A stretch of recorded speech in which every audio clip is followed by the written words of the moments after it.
Arne Slot faces major Hugo Ekitike decision as Liverpool consider defensive overhaul.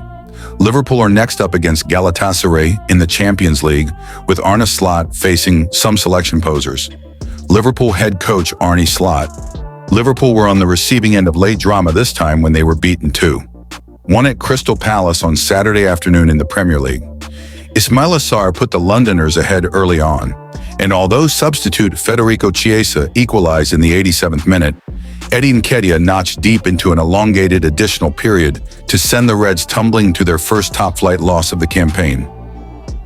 Arne Slot's side now face another major test of their Champions League credentials when they travel to Turkey to take on Galatasaray on Tuesday evening. And here we look ahead to the changes Slot could make when his team are next in action. Konate concern. There has been plentiful rotation from Slot in recent weeks, and that is likely to continue again as Liverpool prepare for a second of 3 away games inside 8 days. Right back has proven something of a problem position, with neither Connor Bradley nor Jeremy Frimpong having properly staked a claim for a regular start. Dominik Szoboszlai has arguably been the best in the role this campaign when playing out of position, while Joe Gomez is another option. Gomez is also an alternative at center-back, with Ibrahima Konate having struggled at Palace alongside skipper Virgil van Dijk.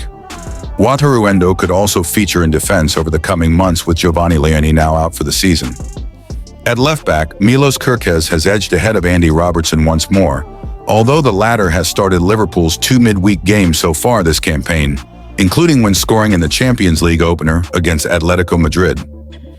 Alisson Becker demonstrated against Palace why he is the world's best goalkeeper, with Georgi Mamardashvili ahead of Freddie Woodman as the Brazilian's deputy. Wirtz decision. Slot attempted a different midfield approach at the weekend, with Florian Wirtz operating in a free role before returning to his recognized number 10 position after halftime. It seems unlikely the Liverpool boss will veer from his regular 4-2-3-1 in Istanbul, but Wirtz will be under pressure from both Szoboszlai and Curtis Jones for a start, although he impressed against Atletico a fortnight ago. Szoboszlai, Jones and Endo are also alternatives to Alexis Mac Allister, alongside Ryan Gravenberch at the base of the midfield, with the Argentina international still struggling to regain full sharpness after injury. Teenager Trey Nyoni started the League Cup win over Southampton last midweek and is likely to be among the substitutes. Gakpo back? With Hugo Ekitike back from suspension and Federico Chiesa now part of the Champions League squad, Slot has a decision to make over who leads the attack, with Alexander Isak having got through 84 minutes on Saturday. Chiesa is also an alternative to Mohamed Salah on the right after the Egyptian had a rare shocker against Palace. Cody Gakpo will be pressing for a recall on the left flank, with 17-year-old Rio Namoha once again getting minutes from the bench at the weekend. Jayden Danns, though, is out having suffered an injury when playing for the Under-21s at the weekend. Micah Richards admits Liverpool player is starting to worry him. It was a day to forget for many of Liverpool's players against Crystal Palace, but one in particular has got former Manchester City defender Micah Richards worried. Former Manchester City defender Micah Richards has spoken about Ibrahima Konate. Micah Richards has admitted Ibrahima Konate's form is worrying him after the Liverpool defender's poor performance against Crystal Palace. Konate endured a torrid afternoon during the Reds' 2-1 defeat at Selhurst Park on Saturday, with the 26-year-old making a number of mistakes that could have played his side into more trouble had Alisson Becker not produced a string of superb saves. The Frenchman struggled against his compatriot Jean-Philippe Mateta and was left walking a tightrope after picking up a yellow card for clumsily hauling the Palace striker to the floor, with his second-half substitution feeling inevitable before it eventually arrived. Although he was far from the only Liverpool player to underperform in London, it was the latest in a line of concerning performances from Konate. The defender struggled in the Reds' opening few games and came under criticism from Jamie Carragher, among others. Konate had improved in recent outings, in particular against Arsenal, but Saturday's poor showing has once again raised questions. Konate is starting to worry me a little bit, former Manchester City defender Richards said on the BBC's Match of the Day. Ibrahima Konate struggled against Crystal Palace. Him and Van Dijk have been a good partnership, but his individual errors at this moment in time are just making the backline look a bit nervy. Liverpool always look good in defense. Van Dijk always marshals the backline, but they give Palace too many opportunities for no actual reason. It was just being sloppy, and that is so unlike Liverpool. The questions over Konate's performances come as speculation continues over a move to Real Madrid next summer. His contract at Anfield is due to expire at the end of the current season, and talks over a new deal have stalled this year, raising the possibility that he could leave as a free agent. Konate has responded to supporters this season amid the backlash over his performances, having replied to one fan account earlier this month. The problem is some of you forget too quick, only after 2 games. Liverpool.com says, Konate needs to be doing his talking on the pitch rather than social media. It's no good pointing to your past performances when you are playing as poorly as he did against Palace. If those sorts of displays continue, then the backlash from supporters is only going to grow, especially with no sign of a new contract. It's up to Konate to change that opinion, and he's not doing that at the moment. Alexis Mac Allister sends disappointing message to Liverpool fans after Arne Slot fitness update. Alexis Mac Allister took to social media after Liverpool's defeat to Crystal Palace on Saturday. Alexis Mac Allister of Liverpool applauds the fans following the Premier League match between Crystal Palace and Liverpool at Selhurst Park. Alexis Mac Allister has urged Liverpool supporters to stay positive after the Reds suffered their first Premier League defeat of the season away at Crystal Palace. Federico Chiesa had appeared to rescue a share of the spoils for Arne Slot's men with an 87th-minute equalizer, only for Ekitike to then net a 97th-minute winner for the Eagles. Despite the 2-1 loss, Liverpool remain clear at the top of the table. They boast a 3-point lead over second-place Palace, though Arsenal will leapfrog the Eagles into second and reduce the Reds' advantage to 2 points if they beat Newcastle United on Sunday. Mac Allister started in midfield at Selhurst Park, completing 65 minutes before being replaced by Curtis Jones. The Argentina international has admitted it was a disappointing defeat against in-form Crystal Palace, with Liverpool, not for the first time, not at their best.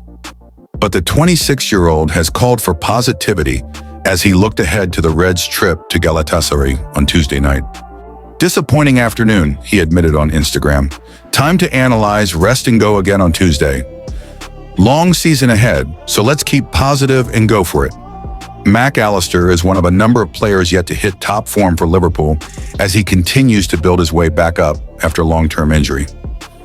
The Argentine saw out the final month of last season after helping the Reds win the Premier League title and was ultimately sidelined for the best part of 3 months before making his pre-season return at the end of July. He has made 7 appearances for Liverpool so far this season and has started all 5 of his Premier League outings. But he has failed to last longer than 65 minutes since missing the Reds' trip to Newcastle United through injury last month. Forget Konate. Liverpool's £125 million striker goes missing in Palace defeat. Liverpool's unbeaten run is over. A last-gasp Ekitike strike sealed Crystal Palace's 2-1 win at Selhurst Park, leaving Arne Slot fuming. Fans pointed fingers at Ibrahima Konate, but it was Alexander Isak who truly vanished. The £125 million man managed just 19 touches in 84 minutes, fewer than anyone on the pitch. Even Alisson touched the ball more. Isak fluffed a golden chance to equalize, while Cody Gakpo's introduction did little to trouble Dean Henderson. Without suspended Hugo Ekitike, Slot had no choice but to keep Isak on, but patience is running thin. It's not just Isak. Florian Wirtz is also struggling to justify his £116 million price tag, looking lost on the left wing. Liverpool's £241 million duo are quickly becoming a problem, and the pressure is piling on Slot. Arne Slot, frustrated with Liverpool's set-piece defending, "We have to do better." Arne Slot was rightly frustrated with Liverpool's approach to defending set pieces, after conceding from a corner and a throw-in to lose 2-1 at Crystal Palace. Slot went into Saturday's trip to Selhurst Park knowing Palace were defensively strong and particularly adept at attacking set pieces. He set his side up in a questionable 4-2-2-2 formation from the off, which changed to a more orthodox 4-2-3-1 at halftime with Liverpool 1-0 down and struggling to break Palace down. Their biggest concern, however, came when facing set pieces. Ismaila Sarr opened the scoring from a Daichi Kamada corner before Ekitike won it at the very end following Chris Richards' long throw. If you want to compete, you need a very positive balance with set pieces, and even more so in this league, Slot told Sky Sports. It was one of our biggest strengths last season. Now we have conceded 2 against Newcastle and 2 here. But this league is more and more about set pieces. Ekitike's winner was particularly frustrating for a number of reasons, not least that it was avoidable as Milos Kerkez conceded the set piece due to his inability to clear with his right foot. Liverpool could not deal with the chaos Richards' arrowed throw caused, and the ball fell to the former Arsenal striker to finish. In many ways, this defeat had been telegraphed, with Liverpool riding their luck more often than not in a previously unbeaten start to the campaign. It is never ideal when you concede an extra time, but there was a sub, so half a minute extra was fair, Slot explained, avoiding any rhetoric over additional time. I have to check when they exactly scored, but we have to defend the throw-in better. We take learnings from all the games we have played, and we can take even more from a game like this. In many ways, this defeat had been telegraphed, with Liverpool riding their luck more often than not in a previously unbeaten start to the campaign. The onus falls on set-piece coach Aaron Briggs to continue working on their setup in defensive situations, with Slot's comment that it is an area the Premier League is more and more about ringing true. Palace will not be the last side Liverpool face who employ long throws and cleverly devise physically dominant corner routines. Next time, they will need to be better prepared to deal with them, as with Virgil van Dijk 6'5", Ibrahima Konate 6'4", Dominic Szoboszlai 6'1", Ryan Gravenberch 6'3", and Alexander Isak 6'4", all starting they weren't without the height required. Liverpool make decision over January centre-back signing as Marc Guéhi boost emerges. Exclusive with Graham Bailey. Liverpool will look into the possibility of signing a centre-back during the January transfer window, rousing the cop has been told. The Reds were keen to buy 2 central defenders during the summer market, with Giovanni Leoni and Marc Guéhi identified as top targets. Liverpool brought Leoni in from Parma, but a last-minute change of heart saw Guéhi's move blocked by Crystal Palace. Liverpool were happy to go through the season with only Leoni added to Arne Slot's squad, but an ACL tear has since ruled the 18-year-old out for the season. As a result, RTK understands that the Reds are now looking into the possibility of bringing a new signing to Anfield in the January window. A move for Guéhi has not been totally ruled out, but Liverpool are aware of and beginning to explore other options as well. Liverpool could bring forward Marc Guéhi pursuit.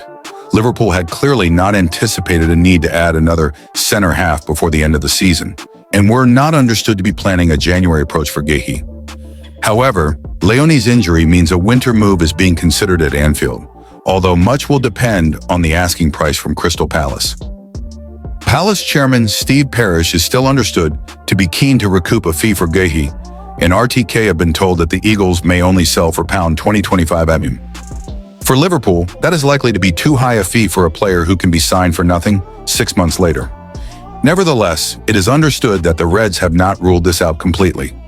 They know Guéhi has plenty of other suitors and are weighing up whether paying the money to see off these competitors in January could be worth it.